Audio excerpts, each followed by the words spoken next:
Good evening, Gervaise. How are you doing in Australia? Good, Alex. How are you? It's a glorious day in the UK today. It's absolutely lovely. Well, we've had some pretty cold weather here, but then we had a day today where people were sitting around in t-shirts in the cafes in the middle of our winter, so it's not too bad here either. Yeah, it makes a change for us. Talking today, LSE Share Talk. We're talking to Gervaise Heddle, Greatland Gold. Just to cover the RNS today, Gervais. Sure, Strategic finance update. Can you enlighten your shareholders? What's your thoughts on? absolutely. Yeah, Yeah, sure. Well, we announced today that we've raised just a bit over £400,000 yeah. in a placing to high net worth investors, many of whom are existing shareholders and have been very supportive of the company's plans. And look, we just felt it was a good time to raise money. We felt that that was sort of a fair price for incoming and existing investors. And look, it allows us to, accelerate our plans on, our internal projects, which is notably Bromus and Ernest Giles. But it also puts us in a really good position in terms of negotiations for other deals for external opportunities. Definitely. So you're going to use the money raised to push on forwards with your business plan. Yeah, absolutely, exactly. So as we've announced and as we discussed at the Mining Maven presentation night, where I know we last met, Yeah.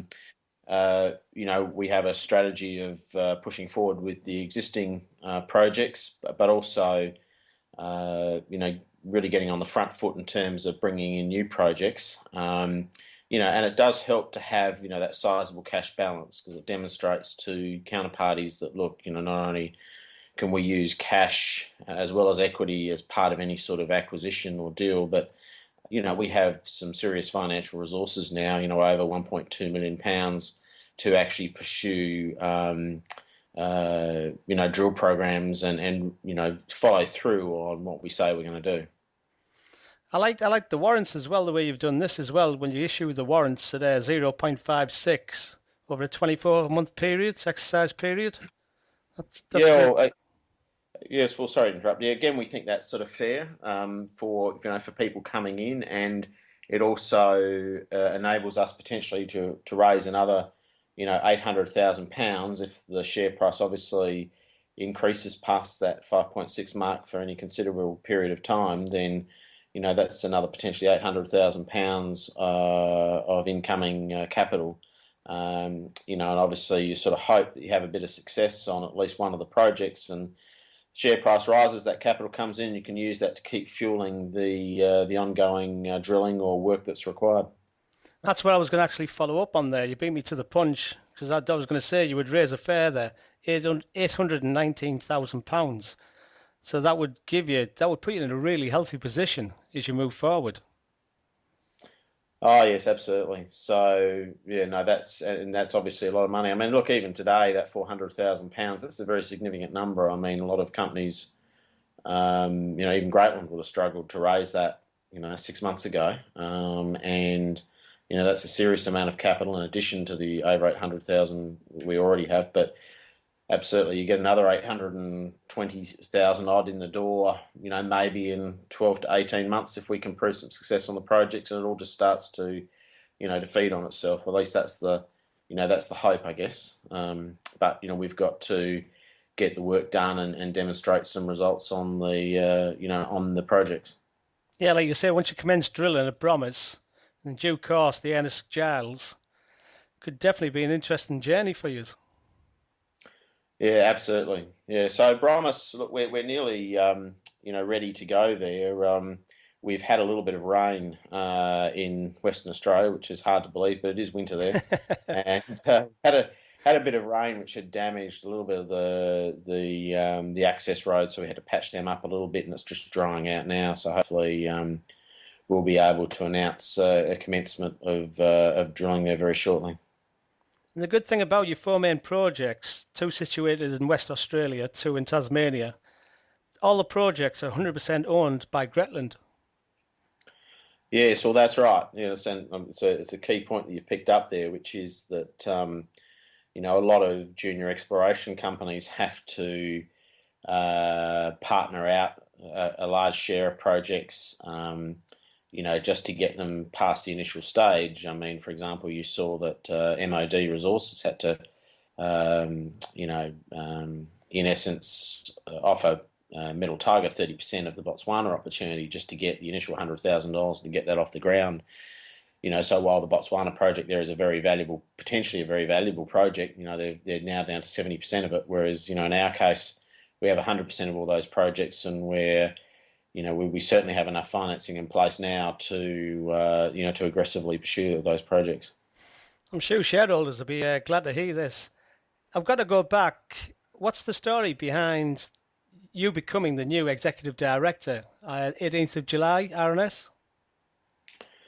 Sure, absolutely. Well, look, I think I originally joined obviously as a non-executive director a few months ago, Yeah. but I just felt a strong connection with the team. I mean, the board's an excellent board, and everyone's engaged, and but also I've found that I've been working very closely with Callum, and that relationship is going very well. We're working very well as a team together.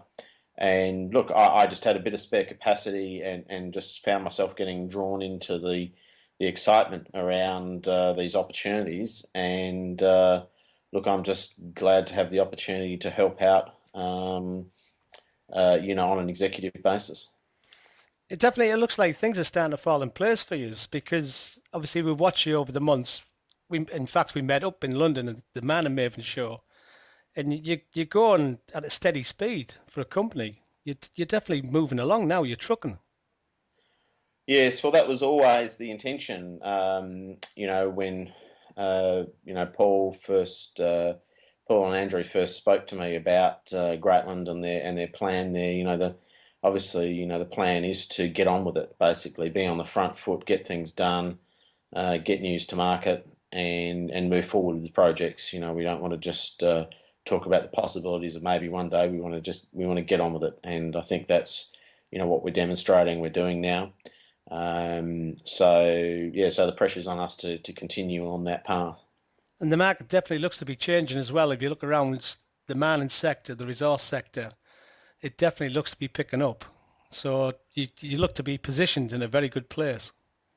Oh yes, absolutely. I mean, you've seen good strength in the precious metals. The base metals have also started to move. I mean, the nickel price has really been moving up quite markedly now, so it's adds to the urgency to start the drilling at Bromus, which, as you know, is a nickel sulfide target. But yeah, the whole environment is very supportive, and the equities are responding. But as you would also know, Alex, it's not all the equities that are responding, and some are doing a lot better than others. And I think that companies that are on the front foot, that have clear plans to build shareholder value, Yeah. are often doing well. Whereas, there's still a lot of companies listed on AIM, and obviously I'm not going to go into names, but there's still a lot of companies that are a little bit asleep at the switch, and where, haven't taken advantage of this shift in market sentiment. I think that's where shareholders today are a lot more wiser now, and this is where you get sentiment and you get volume following a company because they watch the company the way they're performing. Like today with your RNS, the way you've raised funds, and then you've got the possibility of over £800,000 with the warrants kicking in the future. So I think companies shouldn't underestimate shareholders today because they're a lot wiser than what people think.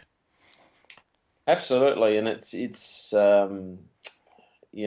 sort of been this view that a lot of the traders and shareholders on AIM don't really understand what they're doing, but that's just not the impression I get. I'm involved, as you would know, with on Twitter, and I Yeah, see a lot of the bulletin board conversation. And of course, there's still a lot of people out there who aren't particularly clued in, or who are purposefully trying to drag down the share price for whatever reason.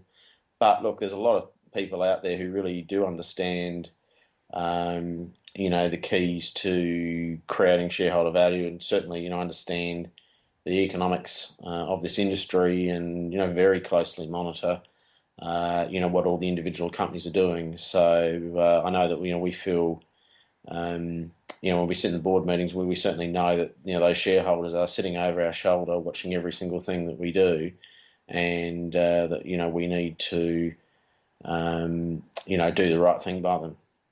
Definitely. Well, Gervais, this is the story. We've watched it, like I say, for a few months unfold now, but we'll definitely be watching Greatland Gold in the future, and hopefully we can chat again in the future. Yeah, absolutely looking forward to it, Alex, and thanks very much for following the company. No, thank you. All right. Always a pleasure. Cheers, Gervais. Cheers, mate. Bye.